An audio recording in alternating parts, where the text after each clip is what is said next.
কেউ যদি আমাকে জিজ্ঞাসা করে যে আমার শখের কাজ কি, তাহলে আমি বলবো আমার শখের কাজ হলো জুটিয়ে সংসার করা। আসসালামু আলাইকুম এভরিওয়ান, চলে এসেছি আজকে আরেকটি ব্লগ ভিডিও নিয়ে। আশা করছি আপনারা ধৈর্য সহকারে আমার এই ব্লগ ভিডিওটা কন্টিনিউ করবেন।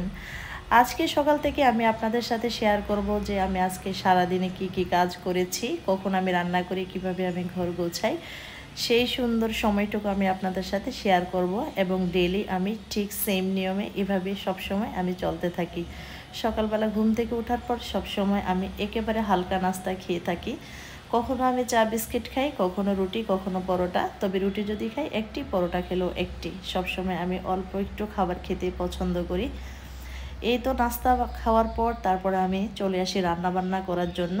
আর আমি সব সময় এক সাইড দিয়ে রান্না করি, অন্য সাইড দিয়ে ঘর গোছাই। কখনো একটি কাজ পুরোপুরি শেষ করে আমি আরেকটা কাজে ধরি না।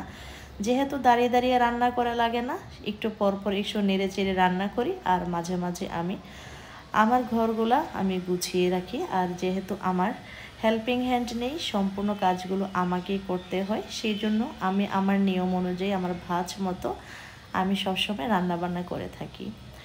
আর আমার যেহেতু ফ্যামিলি মেম্বার একেবারেই কম, আর আপনাদের ভাইয়া তো সবসময় বাসায় খাওয়া দাওয়া করে না, মাঝে মাঝে সে দুপুরে খায়। আর বেশিরভাগ সময় সে বাহিরেই খেয়ে থাকে, কারণ কাজের জন্য সে সময় পায় না। সেজন্য আর বাসায় তার খাওয়া হয় না, সে শেষ পর্যন্ত আমাকেই খেতে হয়।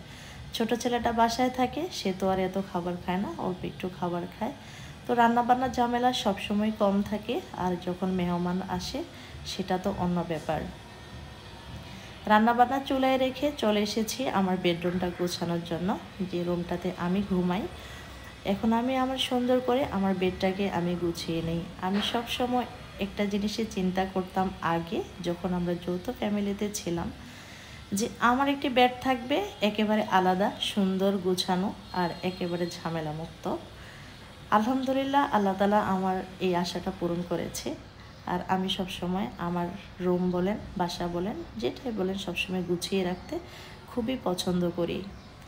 আর বাসার সম্পূর্ণ কাজগুলো আমি নিজেই করতে চেষ্টা করি। তো এই আর কি, আমি ভাবলাম যে আমি বাসায় কিভাবে কাজকর্ম করি, সেই সুন্দর সময়টুকু আমার কাজ আপনাদের সাথে শেয়ার করি। আশা করছি আপনাদের কাছে আজকের আমার এই ব্লগ ভিডিওটা আপনাদের কাছে অনেক বেশি ভালো লাগবে। এই হলো আমার রুমের বারান্দা, যেখানে আমি কাপড় শুকিয়ে থাকি। আর এটা হলো একটা কাঠগোলাপ গাছ, ডাল থেকে চারা করছি। আর হাসনাহেনা আর অ্যারোমেটিক জুঁই, মাশাল্লাহ, এই জুঁই ফুল থেকে এত সুন্দর স্মেল আসে, খুবই ভালো লাগে।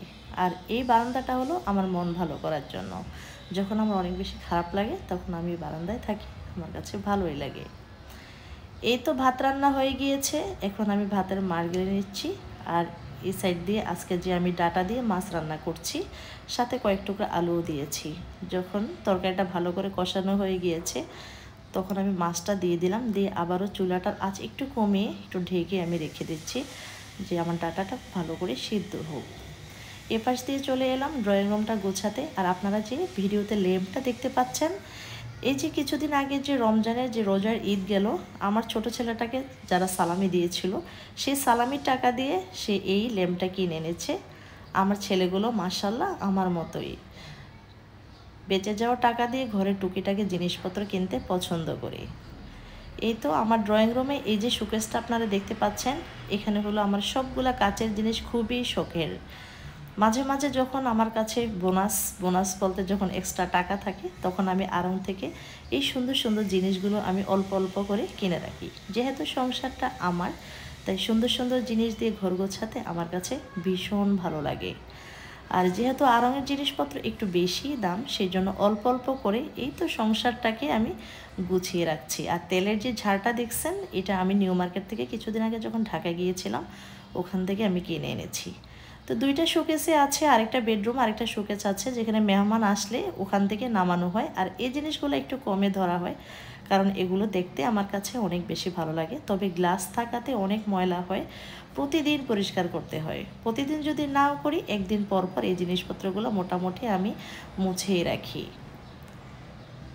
এই তো সম্পূর্ণ জিনিসগুলো আপনাদের সাথে গল্পে আড্ডা আমি সুন্দর করে কাজগুলো আমি সেরে নিচ্ছি। ড্রয়িং রুমটা মোটামুটি গোছানো হয়ে গিয়েছে। আমার বাসায় ড্রয়িং ডাইনিং একই সাথে, এক পাশে আমার ড্রয়িং আরেক পাশে হলো আমার ডাইনিং, সাথে ফ্রিজ রেখেছি, এই আর কি। এই তো মোটামুটি আমার বেড আর আমার ড্রয়িং ডাইনিং গোছানো মোটামুটি হয়ে গিয়েছে। এখন আবারও চলে এসেছি আমার রান্নার মধ্যে। এই তো তরকারিটা হয়ে গিয়েছে, এখন আমি ধনিয়া পাতা দিয়ে তারপর উঠিয়ে নেব। আজকে রান্না করলাম ডাটা, আলু, সাথে মাছ, আর যে ধুন্দুলটা দেখেছিলেন, আমরা বেগুন ভর্তা যেভাবে করি, বেগুনটা চুলার মধ্যে দিয়ে যেভাবে আমরা পুড়ে নিই, ঠিক আমি এই ধুন্দুলটাকেও এভাবে চুলার মধ্যে দিয়ে পুড়েছি। আর অবশ্যই ধুন্দুলটা একটু কচি হতে হবে। আর এই ভর্তাটা খেতে আমার কাছে ভীষণ ভালো লাগে। আর এই ভর্তাটা শুকনা মরিচ দিয়ে করতে হয়, কাঁচা মরিচ দিলে ভালো লাগে না।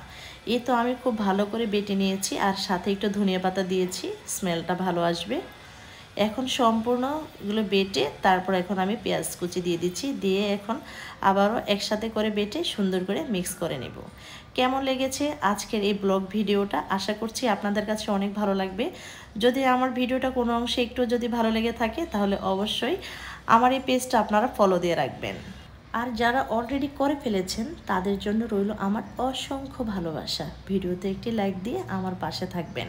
শাশুড়ির ছোট মাছ রান্না করে পাঠিয়েছে, আর আমার শাশুড়ির রান্না মাশাআল্লাহ অনেক মজা। ভালো থাকবেন সবাই, আল্লাহ হাফেজ।